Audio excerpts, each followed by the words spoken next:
Have you ever done things that you're less than proud of to try to give yourself a sense of certainty? If so, you're in good companies, because so have I. So in today's video, I just want to share some personal experience with trying to adapt to that fear of uncertainty and just show just some ways I try to apply ways to integrate that fear into me to try to develop a better relationship with that fear. So the fear of uncertainty that I'm going to go with today is my uncertainty about people. So I have a hard time really taking stock and tracking history with people. So I have a hard time feeling like the relationship we built or what I've done to contribute within a relationship with people that holds much weight in the present moment. So I tend to feel very uncertain where I stand with people, even when there's no reason to. So different ways that I have dealt with this fear or not feeling like I know where I stand with people is I might start becoming more perfectionistic or absolutist, by what is it that connects us? What does this person believe? And then I try to figure out what is all the right ways to interact with this person? What is the right ways to have conversations? Or how can I go into their side of whatever dichotomy they're on so that, I'm believing or saying the right things with them? Or, we'll try to do that. Or I might start people pleasing them, trying to manage their emotions, or finding different ways to make their life easier, basically trying to make myself needed. And then if that doesn't work, I would fall into nihilism and opt out and be like, whatever, I can't understand people and people aren't going to like me anyway, so what does it matter? And then just opt out of all responsibility and repeat the cycles. And sometimes that would all happen leading up to a conversation with a person all in the same day. And there was different ways that my mind maps that in order to handle relationships with people. I might make a map or whatever and be like, okay, so if it's a boss or a coworker, I need to make all meetings, or even church, I need to go to every church service. Or friends, I need to make sure I attend every single party that they have or invitation that they give out.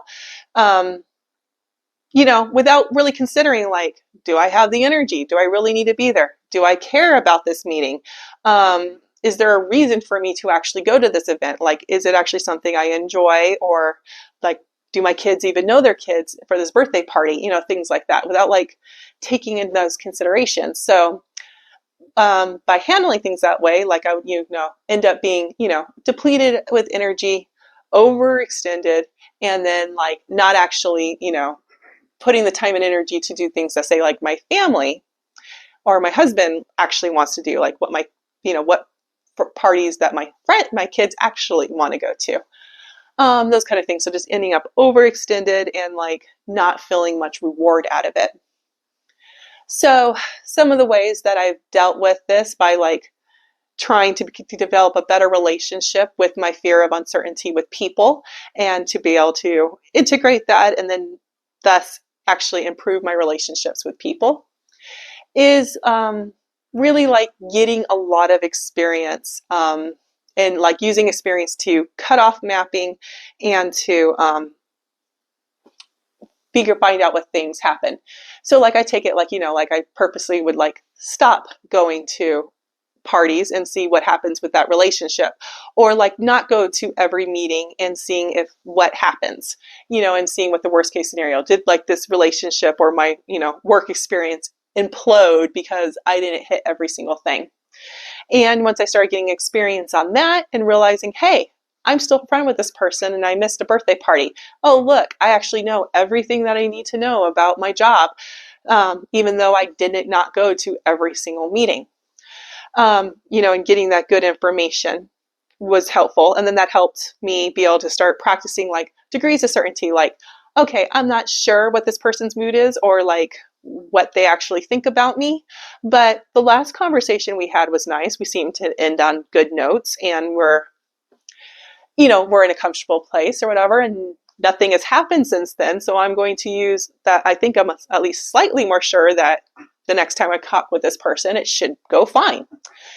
And just being happy, just being fine with that, okay, there is enough history where I can think that this relationship is fine. I don't need to be 100% certain, or even like 60 or 50% certain.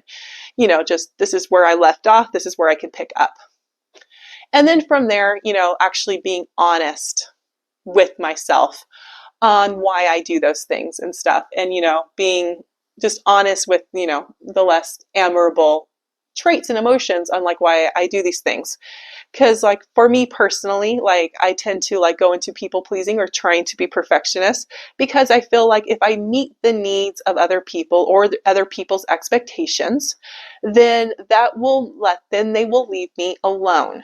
They will leave me alone, and then I'll be free to actually use my strength and the things I want to do and be able to do what I want over here uninterrupted. And so when I'm honest with myself, that's what I, value, is the ability to do certain things uninterrupted and without feeling guilty or obligated to other people. And so that's not a nice realization. It's not like pretty where I could be like, you see, like I just want to meet everybody else's need. I just want to be the perfect friend and the perfect employee, and I want to meet their needs. That sounds like much prettier and nicer of whatever than to saying like, well, actually, I just want to have the time to do whatever I want.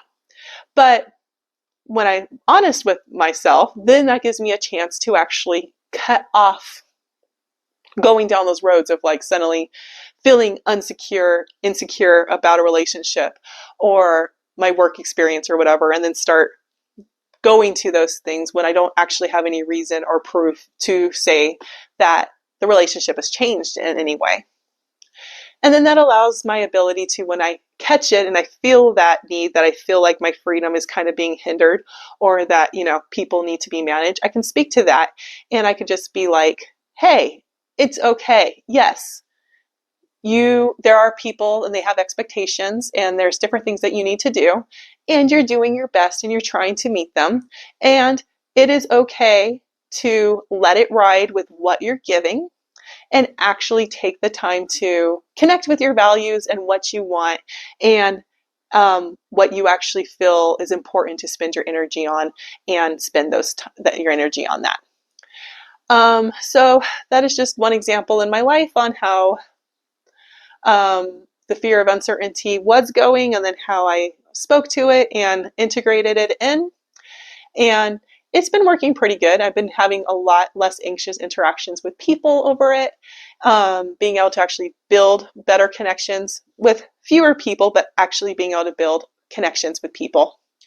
And actually being able to manage my energy levels better, because I have integrated and been able to develop a better relationship with that uncertainty about people. And so I hope that made sense, and hope that was helpful. Please check out the rest of our Integrate Thought playlist. I do have a video on specifically people pleasing, and we do have an Adapting to Fear series, so please check those out. Thank you for watching this video, and I hope to see you in another video.